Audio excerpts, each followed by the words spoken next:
ನಾಡಿನ ಜನತೆಗೆ ಗುರುಪೂರ್ಣಿಮೆಯ ಶುಭಾಶಯಗಳನ್ನು ಸಲ್ಲಿಸ್ತಾ ನಿನ್ನೆ ದಿನ Kaveri water regulation committee CWRC ಕೊಟ್ಟಿರ್ತಕ್ಕಂಥ ತೀರ್ಮಾನ ಕಾವೇರಿ ಕೊಳ್ಳದ ರೈತರಿಗೆ ಬರ ಎಳೆದಂತೆ ಆಗಿದೆ. ರಾಜ್ಯದ ಮುಖ್ಯಮಂತ್ರಿಗಳು ಕೆಲವು ದಿನಗಳ ಹಿಂದೆ ಆ ಭಾಗದ ರೈತರಿಗೆ ಒಂದು ಕರೆಯನ್ನು ಕೊಟ್ಟಿದ್ದರು. ಕಾವೇರಿ ಕೊಳ್ಳದ ರೈತರು ಯಾವುದೇ ಕಾರಣಕ್ಕೂ ಬಿತ್ತನೆಯನ್ನು ಮಾಡಬಾರ್ದು, ಮಳೆಯ ಅಭಾವ ಇದೆ, ಎಚ್ಚರಿಕೆಯಿಂದ ಇರಬೇಕು ಅಂಥೇಳಿ ಮಾನ್ಯ ಮುಖ್ಯಮಂತ್ರಿಗಳು ಏನು ರಾಜ್ಯದ ಮುಖ್ಯಮಂತ್ರಿಗಳು ರೈತರಿಗೆ ಶಕ್ತಿನ ತುಂಬಬೇಕಾಗಿತ್ತೋ ಸ್ವತಃ ಮುಖ್ಯಮಂತ್ರಿಗಳೇ ರೈತರ ಆತ್ಮಸ್ಥೈರ್ಯವನ್ನು ಕುಗ್ಗಿಸುವಂಥ ಕೆಲಸ ಮಾಡಿದರು. ಅಷ್ಟೇ ಅಲ್ಲ, ಕದ್ದು ಮುಚ್ಚಿ ರಾತ್ರೋರಾತ್ರಿ ತಮಿಳುನಾಡಿನ ಮುಖ್ಯಮಂತ್ರಿಗಳಿಗೆ ಖುಷಿಪಡಿಸಬೇಕು ಅಂತ ಹೇಳಿ ನಮ್ಮ ರಾಜ್ಯದ ರೈತರಿಗೆ, ಕಾವೇರಿ ಕೊಳ್ಳದ ರೈತರಿಗೆ ಅನ್ಯಾಯ ಮಾಡಿ ರಾತ್ರೋರಾತ್ರಿ ನೀರು ಬಿಡುವಂಥ ಕೆಲಸ ಮಾಡಿದ್ರಲ್ಲ ಮಾನ್ಯ ಮುಖ್ಯಮಂತ್ರಿಗಳೇ. ತಮಗೆ ಗೊತ್ತಿರಲಿಲ್ವಾ ಭೀಕರ ಬರಗಾಲವನ್ನು ಎದುರಿಸ್ತಾ ಇದ್ದೇವೆ, ನಾಳೆ CWRCಯಿಂದ ಮುಂದೆ ಇಂಥ ತೀರ್ಮಾನ ಬರ್ಬೋದು ಅಂತಕ್ಕಂಥ ಊಹೆ ತಮಗಿರಲಿಲ್ವಾ? ಯಾಕಿಂತ ಕಪಟ ನಾಟಕವನ್ನು ಆಡ್ತಾ ಇದ್ದೀರಿ? ಇವತ್ತು ಕಾವೇರಿ KRS ಜಲಾಶಯದಲ್ಲಿ 17.39 TMC ಅಷ್ಟು ನೀರು ಸ್ಟೋರೇಜ್ ಇದೆ. ಅದರಲ್ಲಿ 5 TMC ಅಷ್ಟು ಡೆಡ್ ಸ್ಟೋರೇಜ್. ಇನ್ನು ಬಾಕಿ ಉಳಿದಿರ್ತಕ್ಕಂಥದ್ದು 13-14 TMC ಮಾತ್ರ. ಈಗ ನಿನ್ನೆ ಬಂದಿರತಕ್ಕಂಥ ತೀರ್ಪಿನ ಮುಖ್ಯ ಪ್ರಕಾರ ನೀವು ದಿನನಿತ್ಯ ಮತ್ತೆ ತಮಿಳುನಾಡಿಗೆ ನೀರನ್ನು ಹರಿಬಿಡೋದಕ್ಕೆ ಶುರು ಮಾಡಿದರೆ ಕಾವೇರಿ ಕೊಳ್ಳದ ರೈತರ ಪರಿಸ್ಥಿತಿ ಏನಾಗ್ತದೆ? ಯಾಕೆ ಇವತ್ತು ಮುಖ್ಯಮಂತ್ರಿಗಳು ಆ ಭಾಗದ ರೈತರ ಜೀವನ ಜೊತೆ ಚೆಲ್ಲಾಟ ಆಡ್ತಾ ಇದ್ದೀರಾ? ಯಾಕೆಂತ ಕಪಟ ನಾಟಕವನ್ನು ಆಡ್ತಾ ಇದ್ದೀರಾ ನೀವು? ಮಾನ್ಯ ಮುಖ್ಯಮಂತ್ರಿಗಳಿಗೆ ನಾನು ಇವತ್ತು ಆಗ್ರಹ ಪಡಿಸ್ತಾ ಇದ್ದೇನೆ, ರೈತರ ಜೀವನ ಜೊತೆ ಚೆಲ್ಲಾಟ ಆಡೋದನ್ನು ಬಿಟ್ಟು CWRCಗೆ ಮರುಪರಿಶೀಲನಾ ಅರ್ಜಿಯನ್ನು ತತ್ಕ್ಷಣ ಹಾಕಬೇಕು. ಸರಿಯಾದ ರೀತಿಯಲ್ಲಿ ವಾದ ಮಂಡನೆ ಮಾಡಬೇಕು.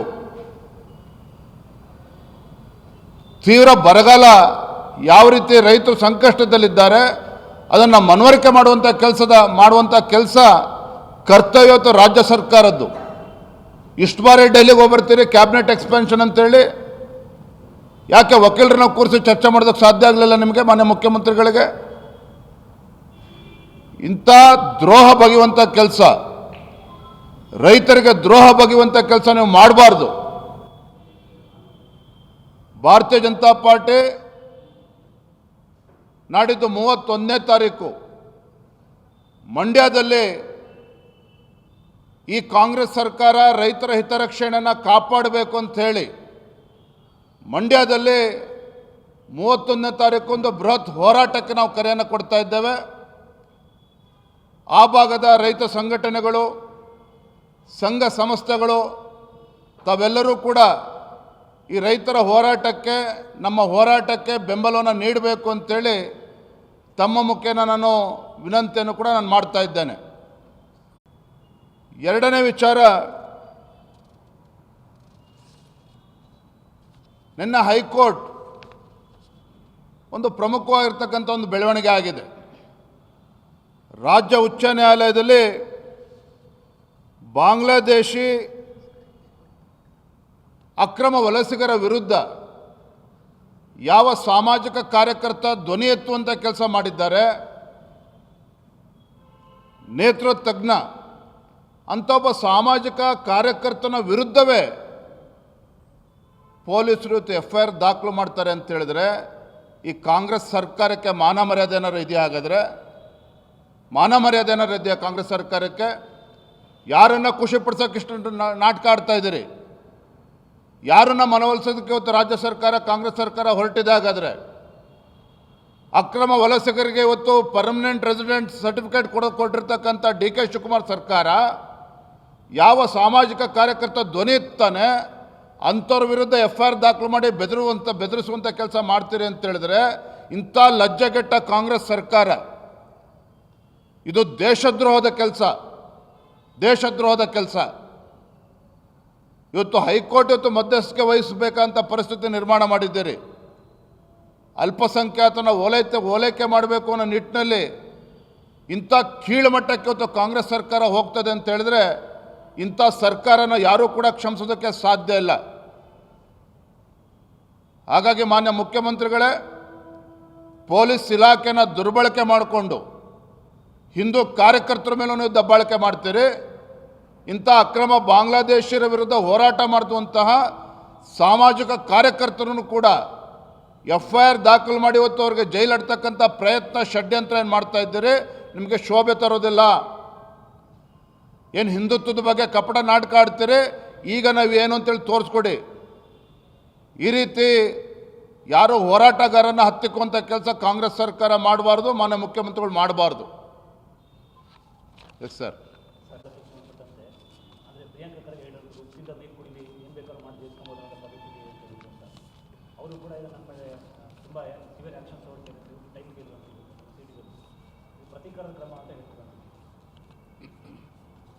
CT ರವಿಯವರು ನಮ್ಮ ವಿಧಾನ ಪರಿಷತ್ ಸದಸ್ಯರು ಯಾವ ಅರ್ಥದಲ್ಲಿ ಹೇಳಿದ್ದಾರೆ ತಾವು ಮತ್ತೊಮ್ಮೆ ಅದನ್ನು ಗಮನಿಸಿ. ಪ್ರಿಯಾಂಕಾ ಖರ್ಗೆ ಅವರು ಒಬ್ಬ ಗೃಹ ಸಚಿವರಾಗಿ ಮಾಡುವಂಥ ಕೆಲಸ ಬೇಕಾದಷ್ಟಿದೆ. ಹಿಂದೂ ಕಾರ್ಯಕರ್ತರ ಮೇಲೆ ಹಲ್ಲೆ ಆಗ್ತಾ ಇದ್ದಾವೆ, ಹತ್ಯೆಗಳಾಗ್ತಾ ಇದ್ದಾವೆ.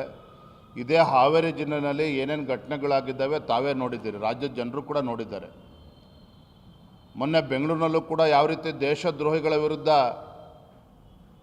ಜಿಂದಾಬಾದ್ ಘೋಷಣೆಗಳು ಕೂಗಿದ್ದಾರೆ, ಅದನ್ನು ಕೂಡ ಅವ್ರು ಗಮನಿಸಬೇಕು. ಎಲ್ಲೋ ಒಂದು ಕಡೆ ಪ್ರಿಯಾಂಕಾ ಖರ್ಗೆ ಅವರ ಆದ್ಯತೆ ಗೃಹ ಸಚಿವರಾಗಿ ಯಾವುದು ಆದ್ಯತೆ ಅನ್ನೋದನ್ನು ಕೂಡ ಮರೆತಿದ್ದಾರೆ. ಹಾಗಾಗಿ ತಮ್ಮ ಮುಖೇನ ಗೃಹ ಸಚಿವರನ್ನ ಹೇಳೋದಕ್ಕೆ ಇಚ್ಛಪಡ್ತೇನೆ, ಈ ರೀತಿ ಚಲ್ಲಾಟ ಆಡೋದನ್ನು ಬಿಡಿ. ಹಿಂದೂ ಕಾರ್ಯಕರ್ತನ ಬೆದರಿಸ್ತಕ್ಕಂಥದ್ದು, ಭಾಜಪದ ಮುಖಂಡರಿಗೆ FIR ದಾಖಲು ಮಾಡಿ ಹೆದರಿಸ್ತಕ್ಕಂಥದ್ದು ಇವು ಯಾವುದು ಕೂಡ ಭಾಜಪಗೆ ಯಾವುದು ಕೂಡ ಹೊಸದಲ್ಲ. ಈ ರೀತಿ ಬೆದರಿಸ್ತಕ್ಕಂಥ ಗೊಡ್ಡು ಬೆದರಿಕೆಗೆ ಭಾರತೀಯ ಜನತಾ ಪಾರ್ಟಿ ಹೆದರೋ ಪ್ರಶ್ನೆನೇ ಇಲ್ಲ, ಎದುರಿಸ್ತೇವೆ ನಾವು ಇದನ್ನು. ಬೆಳಗ್ಗೆ ನಮ್ಮೆಲ್ಲ ಮುಖಂಡರ ಜೊತೆ ಕೂತು ಚರ್ಚೆ ಮಾಡಿ ತೀರ್ಮಾನ ಮಾಡಿದ್ದೆ, ದೂರವಾಣಿ ಮುಖೇನ ಮಾತನಾಡಿದ್ದೇವೆ. ಭಾರತೀಯ ಜನತಾ ಪಾರ್ಟಿ ಈ ನಾಡಿನ ರೈತರ ಪರವಾಗಿ ನಿಲ್ಲಬೇಕಾಗಿರುವಂಥದ್ದು ನಮ್ಮ ಕರ್ತವ್ಯ ಇದೆ. ಹಾಗಾಗಿ ಕಾವೇರಿ ಕೊಳ್ಳದ ರೈತರು ಬೀದಿಗೆ ತರುವಂಥ ಕೆಲಸದ್ದು ರಾಜ್ಯ ಸರ್ಕಾರ ಏನು ಮಾಡಿದ್ದಾರೆ, ಇದ್ರ ವಿರುದ್ಧ ನಾವು ಪ್ರತಿಭಟನೆ ರೈತರ ಧ್ವನಿಯಾಗಿ ಈ ಸರ್ಕಾರವನ್ನು ಎಚ್ಚರಿಸುವಂಥ ಕೆಲಸ ಮಾಡಬೇಕಾಗಿದೆ, ಅದನ್ನು ನಾವು ಮಾಡ್ತೇವೆ.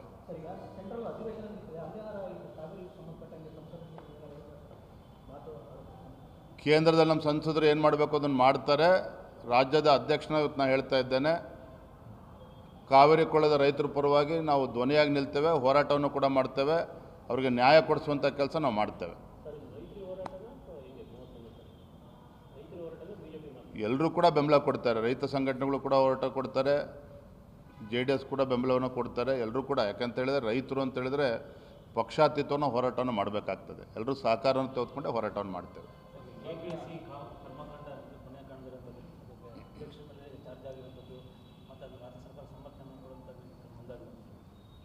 KPSCನಲ್ಲಿ ಆಗಿರುವಂಥ ಮತ್ತು ಆಗ್ತಾ ಇರುವಂಥ ಹಗರಣ, ಒಂದು ಕಡೆ 2.5 ಲಕ್ಷ ಹುದ್ದೆಗಳು ಖಾಲಿ ಇದ್ದರೂ ಸಹ ಈ ಕಾಂಗ್ರೆಸ್ ಸರ್ಕಾರ ಹುದ್ದೆಗಳನ್ನು ಭರ್ತಿ ಮಾಡದೇ ಕೈ ಕಟ್ಕೊಂಡು ಕೂತಿರುವಂಥದ್ದು, ಮೀಸಲಾತಿ ನೆಪವನ್ನು ಒಡ್ಡಿ ಆ ಯುವಕರ ಜೀವನವನ್ನು ಹಾಳು ಮಾಡ್ತಾ ಇದ್ದಾರೆ. ಮತ್ತೊಂದು ಕಡೆ KPSC ಆ ಉದ್ದೇಶವನ್ನು ಮರೆತು ಇವತ್ತು PDOಗಳ ನೇಮಕಾತಿ ಇರ್ಬೋದು, ಪಶುವೈದ್ಯಾಧಿಕಾರಿಗಳ ನೇಮಕಾತಿ ವಿಚಾರದಲ್ಲಿ ಸುಮಾರು 400 ಕೋಟಿ ರೂಪಾಯಿ ಹಗರಣ ಆಗಿದೆ ಅಂತೇಳಿ ಬೆಳಕಿಗೆ ಬಂದಿರುವಂಥದ್ದು. ಮೊನ್ನೆ ನಾವು ಕೂಡ ಆಗ್ರಹ ಮಾಡಿದ್ದೇವೆ, ಇಷ್ಟು ದೊಡ್ಡ ಹಗರಣ ಆದಾಗ ರಾಜ್ಯ ಸರ್ಕಾರದ ಕರ್ತವ್ಯವೂ ಕೂಡ ಇದೆ. ಯುವಕರಿಗೆ ನ್ಯಾಯ ಕೊಡಬೇಕು ಅಂತ ಹೇಳಿದ್ರೆ CBI ತನಿಖೆ ಮಾಡಿಸ್ರಿ ಅಂತ ಹೇಳಿದ್ರೆ KPSC ಇಂಟರ್ನಲ್ ಇನ್ವೆಸ್ಟಿಗೇಷನ್ ಕಮಿಟಿ ಅಂದರೆ ಅವ್ರು ಆಂತರಿಕವಾಗಿ ತನಿಖೆ ಮಾಡಲಿ ಅಂತೇಳಿ ಸರ್ಕಾರ ಅವಕಾಶವನ್ನು ಮಾಡಿಕೊಡ್ತದೆ ಅಂತ ಹೇಳಿದ್ರೆ ಇದಕ್ಕೇನಾದ್ರು ರೀತಿ ನೀತಿ ಇದೆಯಾ? ಹಾಗಾದರೆ ಒಂದು ಕಡೆ ನೇಮಕಾತಿ ಪ್ರಕ್ರಿಯೆನೂ ಕೂಡ ಆಗ್ತಾ ಇಲ್ಲ, ಆಗಿರತಕ್ಕಂಥ ಪ್ರಕ್ರಿಯೆಯಲ್ಲಿ ಹಗರಣ ಆಗಿರುವಂಥದ್ದು, ವಿಲೇಜ್ ಅಕೌಂಟೆಂಟ್ ಆಫೀಸರ್ ಇರ್ಬೋದು, PDOಗಳಿರ್ಬೋದು, ಪಶು ವೈದ್ಯಾಧಿಕಾರಿಗಳ ಅಪಾಯಿಂಟ್ಮೆಂಟ್ ಇರ್ಬೋದು, ಭಾಳ ದೊಡ್ಡ ಹಗರಣ ಇದರಲ್ಲಿ ಆಗಿದೆ. ಎಲ್ಲೋ ಒಂದು ಕಡೆ ರಾಜ್ಯ ಸರ್ಕಾರ ಮೀನಾಮೇಷ ಮಾಡ್ತಾ ಇದೆ. ಏನು ಪಶು ವೈದ್ಯಾಧಿಕಾರಿಗಳ ಹಗರಣದಲ್ಲಿ, ನೇಮಕಾತಿ ಹಗರಣದಲ್ಲಿ ವಿದ್ಯಾರ್ಥಿಗಳು ಕಂಪ್ಲೇಂಟ್ ಕೊಡೋಕ್ಕೆ ಹೋದರೆ ಬೆಳಗ್ಗೆ 9 ಗಂಟೆಗೆ ಹೋದರೆ ರಾತ್ರಿ 3 ಗಂಟೆಗೆ FIR ದಾಖಲು ಮಾಡಿದ್ದಾರೆ. ಇದು ರಾಜ್ಯ ಪೊಲೀಸ್ ವ್ಯವಸ್ಥೆ ಇರುವಂಥದ್ದು. ಎಲ್ಲೋ ಒಂದು ಕಡೆ ರಾಜ್ಯ ಸರ್ಕಾರ ಇವತ್ತು ಮೀನಾಮೇಷ ನೋಡ್ತಾ ಇದೆ ಅದು ತನಿಖೆ ಮಾಡೋದರಲ್ಲಿ. Yes sir, thank you. ಮಾಡ್ತಾ ಇಲ್ಲ, ಪ್ರವಾಸ ಮಾಡ್ತಾ ಇದ್ರಪ್ಪ. ಧನ್ಯವಾದ.